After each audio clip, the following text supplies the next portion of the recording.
Updates at pinakahuling mga usapin sa mundo ng palakasan. Atin ang pakinggan dito sa Ang Pilipinas Ngayon. Sisimulan na ang kampanya ng Team Philippines sa 2024 Paris Olympic Games kung saan ang pakay ng 22 atleta ay malagpasan ang medalyang naiuwi noong Tokyo Games. Matutunghayan ang mga atleta sa iba't ibang sporting events, partikular na sa athletics, boxing, fencing, golf, gymnastics, judo, rowing, swimming at weightlifting. At para mabigyan ng suporta ang ating mga atleta, narito ang kanilang schedule sa Olympics.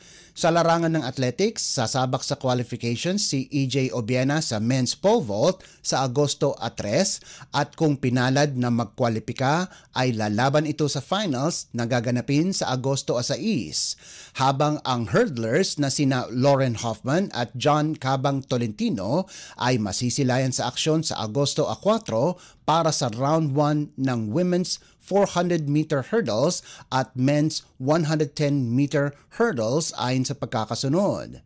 Sa boxing, may laban kaagad si Yumir Mashal sa men's 80-kilogram division sa Hulyo 27, habang si Carlo Paalam ng men's 57 kilograms at Ira Villegas ng women's 50 kilograms ay masisilayan sa aksyon sa Hulyo 28.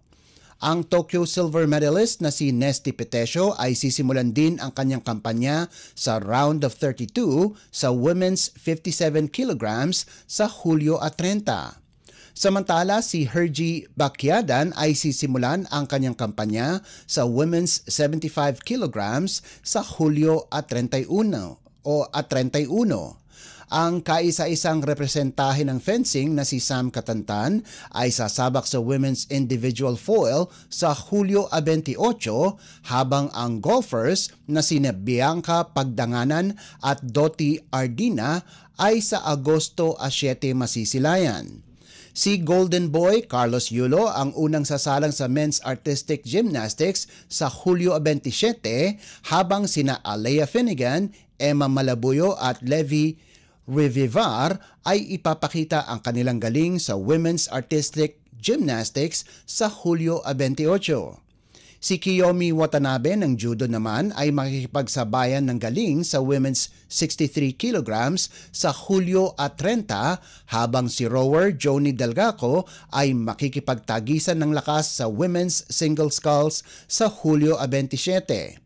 Ang swimmers na sina Kyla Sanchez at Jared Hatch naman ay lalangoy sa kanya-kanyang events sa Hulyo 30 at Agosto 2. At ang tatlong weightlifters na sina John Siniza, Elrin Ando at Vanessa Sarno ay susubukang bumuhat ng ginto sa finals ng kanya-kanyang weight class sa Agosto 7, 8 at 10 ayon sa pagkakasunod. Updates at pinakahuling mga usapin sa mundo ng palakasan. Atin ang pakinggan dito sa Ang Pilipinas Ngayon. Nailigtas na naman ni Justin Brownlee ang kanyang Indonesia Ball Club na Pelita Jaya Basketball Club sa pagkatalo sa Game 1 ng Indonesia Basketball League o IBL Semifinals. Naging susi ang 3-pointer ni Brownlee sa huling sandali ng laban para kunin ng Pelita Jaya ang panalo laban sa Prawira Harum 84-80. Naipasok ng Gilas Pilipinas naturalized player at Barangay Ginebra import ang 3-pointer sa huling 1 minuto at 8 segundo ng laban para iangat ang abante ng Pelita Jaya sa 82-78. Bago ang 3-pointer, naipasok din ni Brownlee ang isang jump shot para palawigin ang abante ng koponan sa 79-76.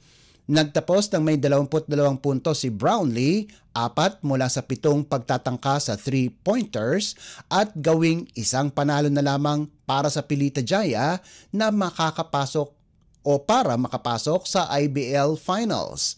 Ang dating PBA import naman na si KJ McDaniels ay nagtapos ng may 24 na puntos habang nag-ambag si Anthony Bean ng 18 puntos para sa Pelita Jaya.